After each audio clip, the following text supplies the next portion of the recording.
Inam Kranti.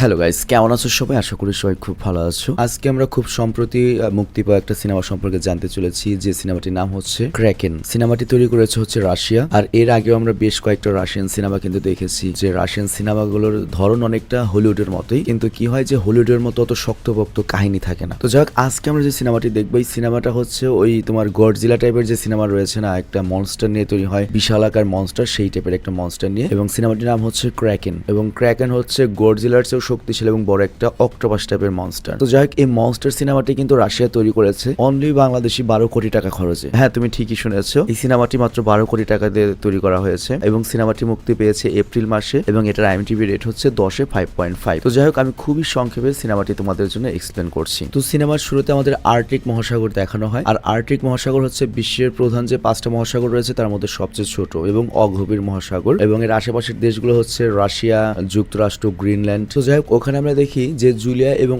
Oscar নামের দুজন biologist পানির মধ্যে একটা ডিভাইস সেট করে কিছু একটা এক্সপেরিমেন্ট করছিল। আর তখনই অস্কারের কাছে একটা ইমার্জেন্সি কল আসে এবং তাকে সম্ভাব্য ঝড়ের পূর্বাভাস দেওয়া হয় এবং যত দ্রুত সম্ভব এখান থেকে চলে যেতে বলা হয়। আর অন্যদিকে আমরা একটা রাশিয়ান সাবমেরিনকে দেখি, যারা দূর থেকে আসা একটা হাই ডেন্সিটি নয়েজকে ডিটেক্ট করছিল, যে এটা কোনো সামরিক নয়েজ কিনা। এবং তারা দেখে যে ওই নয়েজটা আস্তে আস্তে সমুদ্র লেভেলের উপরে আসছে। তো এটা দেখে সাবমেরিনের টিম তো বেশ ঘাবড়ে যায়। আর অন্যদিকে জুলিয়ার যে স্ক্যানার তাকে ভুল ইনফরমেশন দিতে শুরু করে, মানে আশেপাশে অনেক বড় একটা কিছু আছে, এরকম একটা কিছু, মানে যেটা অসম্ভব এবং পৃথিবীতে এত বড় কোনো একটা কিছু এক্সিস্টই করে না। তো যাই হোক, তখনই তাদের ক্যাম্পের আশেপাশে বরফ গুলতে শুরু করে। আর এটা দেখে অস্কার করে কি দ্রুত ক্যাম্পে এসে জুলিয়াকে বলে, আমাদের এখন এখান থেকে বেরিয়ে যেতে হবে, আমাদের হাতে আর সময় নেই। কিন্তু জুলিয়া তার এক্সপেরিমেন্ট কমপ্লিট না করে এখানে থেকে যেতে রাজি ছিল না। কিন্তু আবহাওয়ার অবস্থা খারাপ দেখে অস্কার তাকে জোর করে এবং তারপর জুলিয়া রাজি হয়েছে। আর তারপর দুজনে অস্কারের স্নো মোবাইলে বসে চলতে শুরু করে। আবার এদিকে বরফও গলছিল, যে কোনো সময় তারা ল্যাটাফ্যাটা হয়ে যেতে পারে পানির নিচে। আবার ওই কাছাকাছি জায়গায় যে সাবমেরিনটা ছিল পানির নিচে, সেই টিম জানতে পারে এতক্ষণ তারা যে নয়েজটা পেয়েছে সেটা কোনো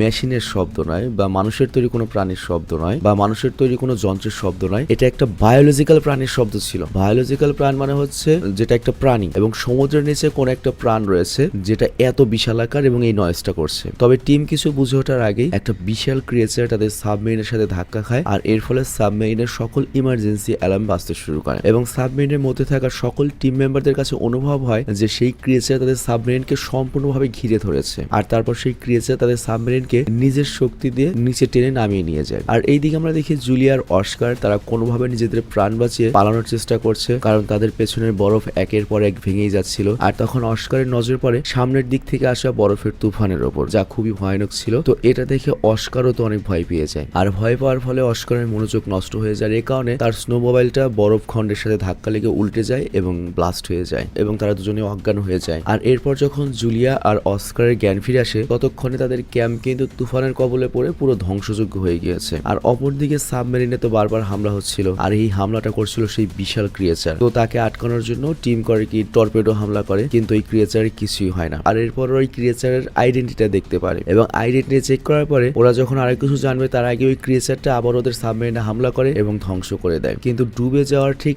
আগ মুহূর্তে ক্যাপ্টেন লাস্ট মোমেন্টে তার টিমকে আদেশ দেয় যে একটা ইমার্জেন্সি সিগন্যালটা রাশিয়ান সেনাবাহিনীর কাছে পাঠিয়ে দেওয়ার জন্য, যাতে এই সিগন্যাল দেখে নৌসেনারা তাদেরকে বাঁচাতে আসতে পারে। আর এই সাবমেরিনের ভিতর কয়েকটা কম্পার্টমেন্ট রয়েছে, ধরো সাবমেরিনটার 5-6টা ভাগ রয়েছে। যদি এক সাইড ক্ষতিগ্রস্ত হয়, তুমি ওই সাইডটা বন্ধ করে আরেক সাইডে বেঁচে থাকতে পারবে। মানে হয়তো বুঝতে পেরেছো আর কি বিষয়টা, মানে ড্রয়ারের মতো। তো রাশিয়ান হেডকোয়ার্টারে তো সিগন্যাল পাঠাই, এর সাথে তারা একটা সিগন্যাল বা ইমার্জেন্সি সুইচও পাঠিয়ে দেয় সমুদ্রের উপরে। তো যাই হোক, ওই দিনই রাশিয়ান হেডকোয়ার্টারে সেই সিগন্যাল এসে পৌঁছে যায়, যার মাধ্যমে রাশিয়ান সেনাবাহিনী তাদের একটা সাবমেরিন গায়েব হয়েছে এই ব্যাপারে জানতে পারে। তো এই খবর শুনে তো অফিসাররা ভয় পেয়ে যায় যে কি হলো, কারণ ওই সাবমেরিনে নিউক্লিয়ার হাতিয়ার ছিল বা পারমাণবিক অস্ত্র ছিল। তো এরপর অফিসাররা একটা রেস্কিউ টিম করে এবং এসব হাতিয়ার উদ্ধার করার আদেশ দেয়। আর এই রেস্কিউ টিমের লিডার বানানো হয় লেফটেন্যান্ট ভিক্টরকে। আর এখানে আরেকটা মজার ব্যাপার হচ্ছে, যে সাবমেরিনটা গায়েব হয়েছে সেই সাবমেরিনের যে ক্যাপ্টেন ছিল এটা হচ্ছে তার ছোট ভাই, ভিক্টর হচ্ছে তার ছোট ভাই এবং ভিক্টর একজন ক্যাপ্টেন। তো যাই হোক, ভিক্টরের মা যখন জানতে পারে যে গায়েব হওয়া সাবমেরিন থেকে থেকে হাতিয়ার উদ্ধার করার মিশনে যাচ্ছে তার ছোট ছেলে। প্রথমে তো সে দুশ্চিন্তায় পড়ে যায়, কিন্তু যখন জানতে পারে তার বড় ছেলে এই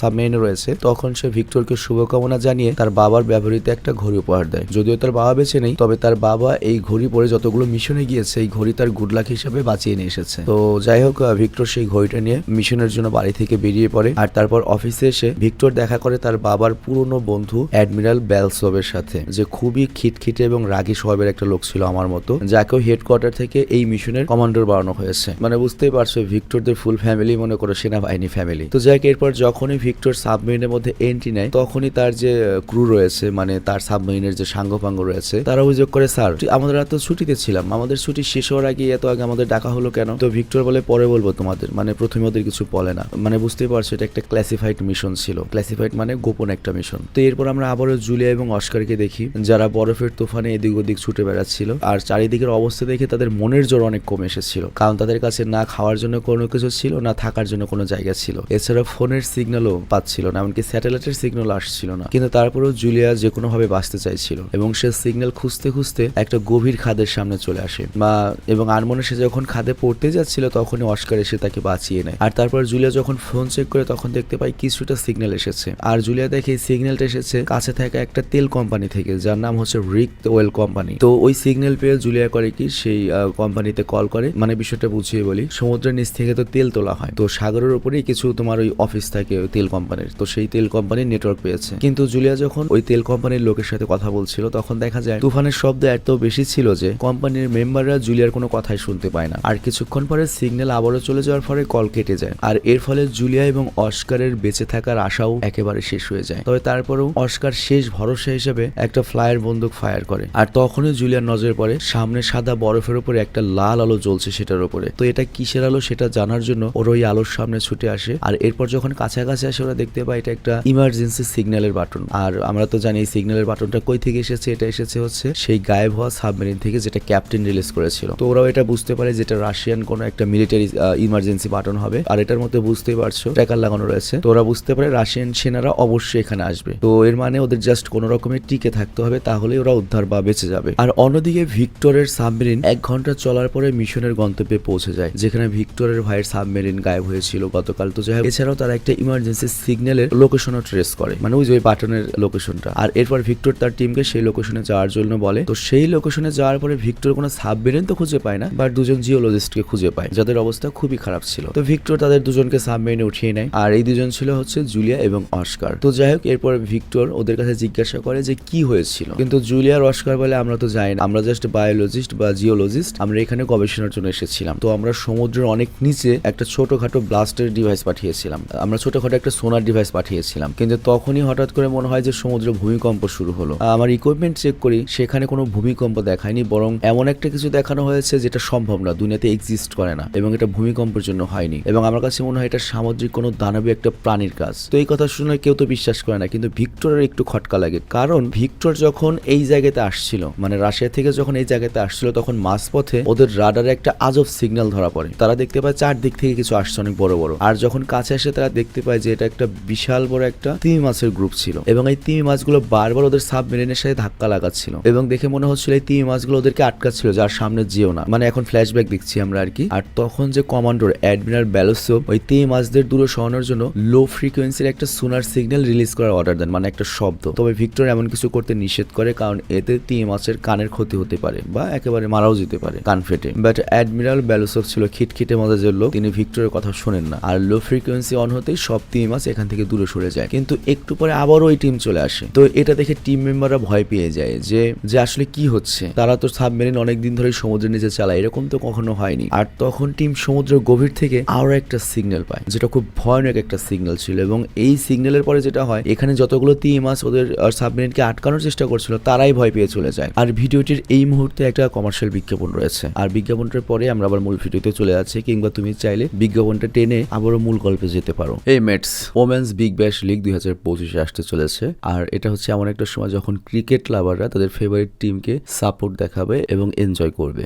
আর সেই এনজয়মেন্ট কারো বাড়াতে এটা এমন একটা জায়গা যেখানে তুমি ডিফারেন্ট আউটকামের উপর প্রেডিকশন করতে পারো, যেমন কোন টিম জিতবে, টোটাল রান কত হবে, টপ স্কোর কত হবে এবং অনেক কিছু। আর সবচেয়ে মজার ব্যাপার হচ্ছে এখানে BMW কারো জেতা সম্ভব, আইফোন, ল্যাপটপ, অনেক কিছু। আর তাছাড়া এখানে আরো অনেক এক্সাইটমেন্টের গেম রয়েছে, যেমন অ্যাভিয়েটর। এটা হচ্ছে মোস্ট ফেভারিট গেম, যেখানে তুমি কখনো বোরিং হওয়ার সুযোগ পাবে না। আর সবচেয়ে মজার ব্যাপার হচ্ছে $130 প্রথম ডিপোজিটে অর্জন করার সুযোগ রয়েছে যদি তুমি স্ক্রিনে দেওয়া প্রোমো কোড এই প্ল্যাটফর্মে রেজিস্ট্রেশনের সময় ইউজ করো, এবং তুমি তোমার জেতা পয়সা খুব সহজে বিকাশ, নগদ, রকেট, উপায়, credit card, debit card, bank transfer এবং আদার হ্যাসেল ফ্রি মেথডের মাধ্যমে উইথড্র করতে পারবে। আর তাছাড়া এখানে 24 ঘন্টার 7 দিন সাপোর্টও রয়েছে। তো স্ক্রিনে যে প্রোমো কোড রয়েছে সেটা ইউজ করে তুমি ইজিলি এখন থেকে জয়যাত্রা শুরু করতে পারো। তবে আমরা যে বিজ্ঞাপনে দিই না কেন, তোমরা জেনে শুনে বুঝে তারপর সেখানে যাবে। তো বিজ্ঞাপন শেষে আমরা মূল ভিডিওতে আসলাম। এবার চলো আমরা আবার মূল কাহিনীতে চলে যাই। তো যাই হোক, এরপর তারা যখন সিগন্যাল চেক করে, তারা সিগন্যালে বিশাল আকৃতির একটা কিছু দেখতে পান। আর সাবমেরিনের বাইরে আমরা দেখতে পাই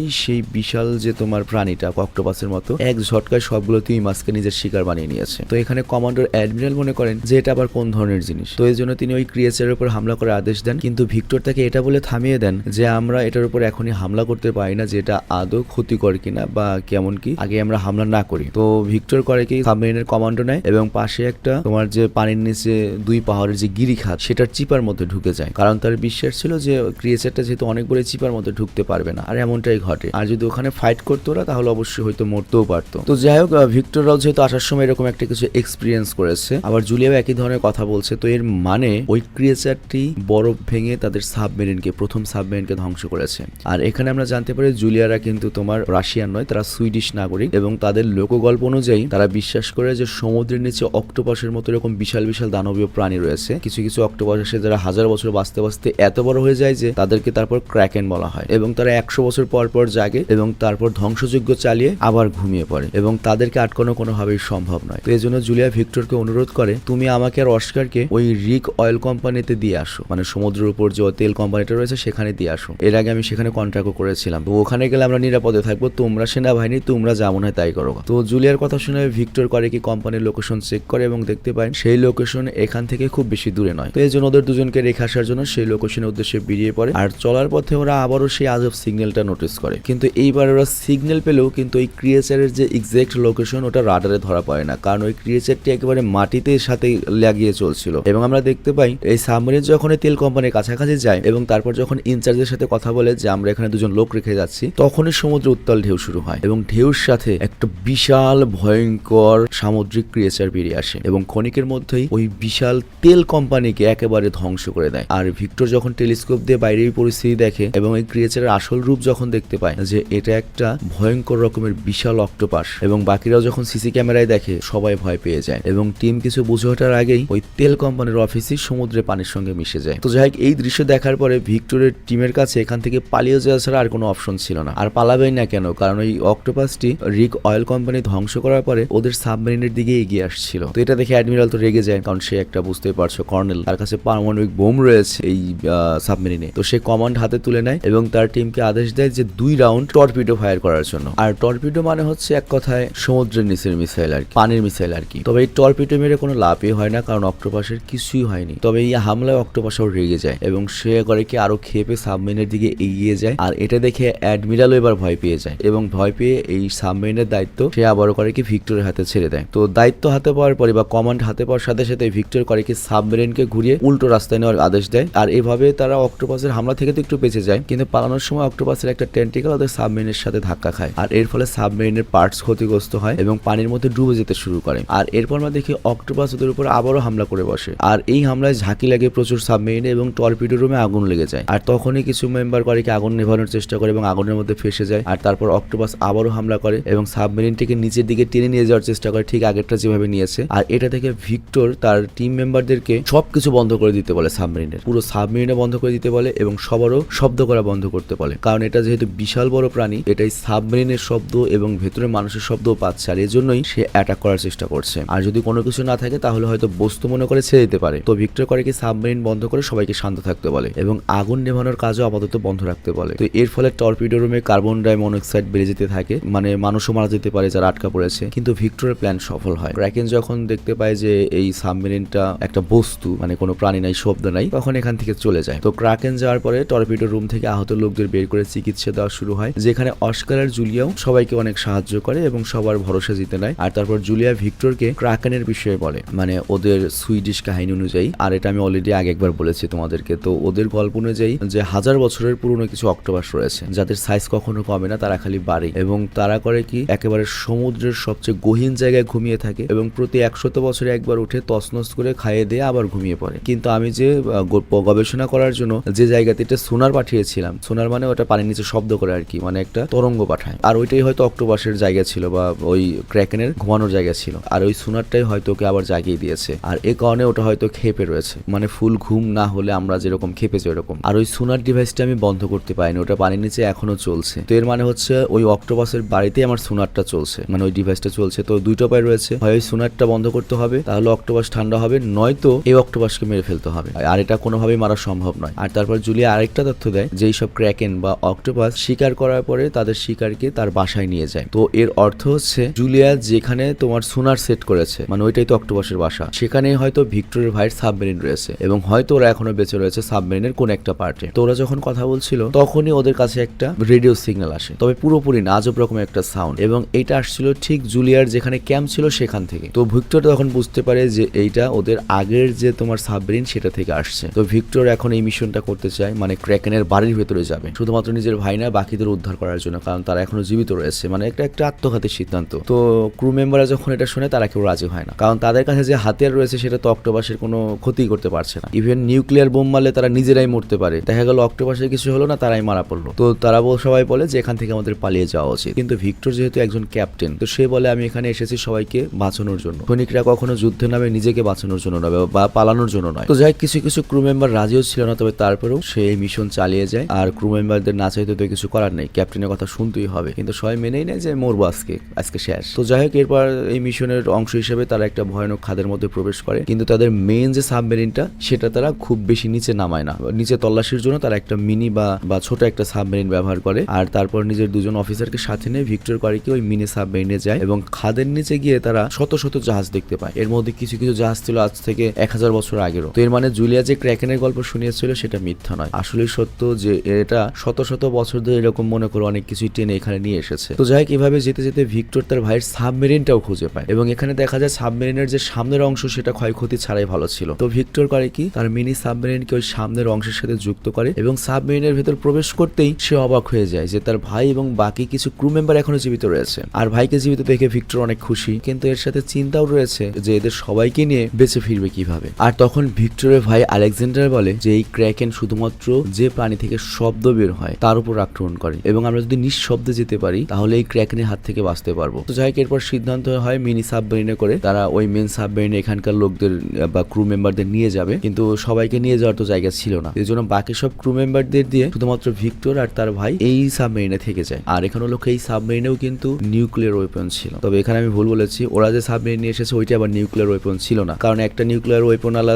সাবমেরিন অলরেডি রাশিয়া হারিয়ে ফেলেছে, তো পরবর্তীতে নিউক্লিয়ার সাবমেরিন আর পাঠায়নি, নিউক্লিয়ার সাবমেরিন হচ্ছে এইটা। তো যাই হোক, আমরা দেখি টিম যখন অর্ধেক রাস্তায় যায় তখনই ক্র্যাকেন আবার জেগে ওঠে। আর এইদিকে ভিক্টর এবং আলেকজান্ডার একটা সিদ্ধান্ত নিয়েছে, সেটা হচ্ছে তারা আর নিজেদের জীবনে মায়া করবে না, তারা দুজনে যেহেতু ক্যাপ্টেন বাকি সবাইকে বাঁচাবে এবং তারা এই সাবমেরিনের যে পারমাণবিক বোমটা রয়েছে সেটা তারা অ্যাক্টিভ করবে এবং ওই ক্র্যাকেনকে মারবে যাতে তার ক্রু মেম্বাররা চলে যেতে পারে বা বেঁচে যেতে পারে। তো অনেক কষ্টের পরে কম্পিউটার যখন অন হয় তখন মিসাইলও অ্যাক্টিভেট হয়ে যায় বা ওই পারমাণবিক বোম অ্যাক্টিভেট হয়ে যায়। আবার ওই দিকে ওই ক্র্যাকেন যখন মিনি সাবমেরিন অ্যাটাক করতে যাবে তখনই দ্বিতীয় সাবমেরিন থেকে একটা ট্র্যাকার পানির নিচে ফেলা হয়, আর ওই ট্র্যাকারের আওয়াজ শুনে ক্র্যাকেন করে কি ওই আজোর দিকে ছুটে যায়। আর এইদিকে অ্যাডমিরাল ব্যালুসভ ভয় পেয়ে করে কি দ্বিতীয় সাবমেরিন বা মেন সাবমেরিনকে পানির ওপরের ভাগে নিয়ে যাওয়ার আদেশ দিয়ে দেয়। আর অন্যদিকে আমরা দেখি ভিক্টর আর আলেকজান্ডার কিন্তু পারমাণবিক বোমটা অন করে দিয়েছে, কিন্তু ততক্ষণে ক্র্যাকেন আবার ওদের সাবমেরিনের দিকে চলে আসছে, মানে এখানে শব্দ হচ্ছে, মানে এইখানে সাবমেরিন অন হয়েছে সেই শব্দটা আসছে পানির নিচ থেকে, তো ক্র্যাকেন এই দিকে আসছে এবং ওটা করে কি তার ট্যান্টিকেল দিয়ে ভিক্টরের সাবমেরিনকে ঝাঁকাতে থাকে। আবার মিনি সাবমেরিনও তো আবার ফেরত এসে অটোমেটিক্যালি ওদের সাথে সেট হয়ে গিয়েছে। তো এই মুহূর্তে এক ভাই মিনি সাবমেরিন রেডি করছে, আরেক ভাই হচ্ছে বোম রেডি করছে। তো তারা বুঝতে পারে তারা মরা পড়বে, তো এই জন্য তারা একে অপরের কাছে ক্ষমা চায়, তবে তারপর ওরা সাহস হারায় না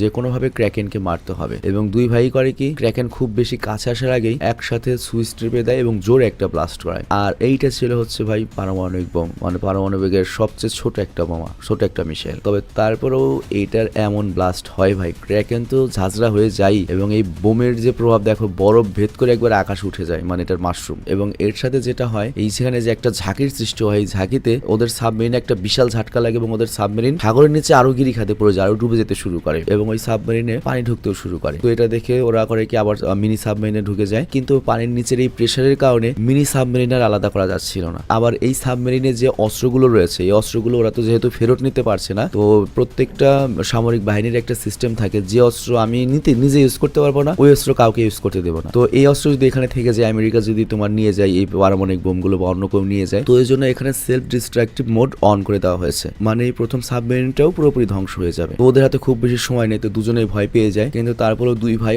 অনেক কষ্ট করে পুরো শক্তি করে লেবারকে টেনে ধরে এবং ভাগ্যক্রমে ওই সাবমেরিনটা ব্লাস্ট হওয়ার আগেই ওদের মিনি সাবমেরিনটা বা ওই ড্রোন সাবমেরিনটা আলাদা হয়ে যায়। আর এই দিকে আমরা দেখি সমুদ্রের বাইরে অ্যাডমিরাল ব্যালুসভ এবং তার পুরো টিম অপেক্ষা করছিল। তো অনেক সময় কেটে যাওয়ার পরও যখন ভিক্টর আর তার ভাইয়া আসার কোনো খোঁজ খবর দেখা যাচ্ছিল না বা আশায় ছিল না, তখন টিমের সবাই দুঃখিত হয়ে সেখান থেকে ওদেরকে সম্মান জানিয়ে চলে যাওয়ার সিদ্ধান্ত নিচ্ছিল। বাট তখনই একটা পানির বলক আসে এবং ওই মিনি ড্রোন সাবমেরিনটা উপরে উঠে আসে, যেটার মধ্যে ছিল ভিক্টর আর তার ভাই। আর ওদের দুজনকে দেখে পুরো ক্রু টিম খুশিতে নেচে ওঠে এবং সবাই স্বস্তির নিঃশ্বাস নেয়। আর এভাবেই দুই ভাই এই বিশাল ক্র্যাকেনকে হারিয়ে দেয়। তো যাই হোক, এরপর ভিক্টর করে কি তার বাবার ঘড়িটা আলেকজান্ডারকে মানে বড় ভাইকে দেয়, কিন্তু আলেকজান্ডার বলে তুই এই ঘড়িটা নিজের কাছেই রাখ, কারণ এই ঘড়িটার তুই আসল হকদার, তুই ঠিক বাবার মতোই সাহসী হয়েছিস। তো যাই হোক, কিছুক্ষণ পরে পুরো টিম রাশিয়া পৌঁছে যায় এবং দুই ভাই নিজেদের পরিবারের কাছে ফিরে যায়। আর এত বড় একটা ভয়ানক এবং অসম্ভব মিশন শেষ করে এবং সবাই খুব খুশি ছিল, কারণ অনেক ভয়ানক এবং অসম্ভব একটা মিশন তারা শেষ করে এসেছে। তো যাই হোক, এর সাথে সিনেমাটি শেষ হয়। আর আমি তোমাদের এর আগেও বলেছি যে রাশিয়ানরা অভিনয় ভালো করে, মানে দেখো তুমি অভিনয়ের কোয়ালিটি দেখো, পুরো আমেরিকান। সিনেমার নির্মাণ শৈলীও ভালো, গ্রাফিক্সটা বেশি ভালো,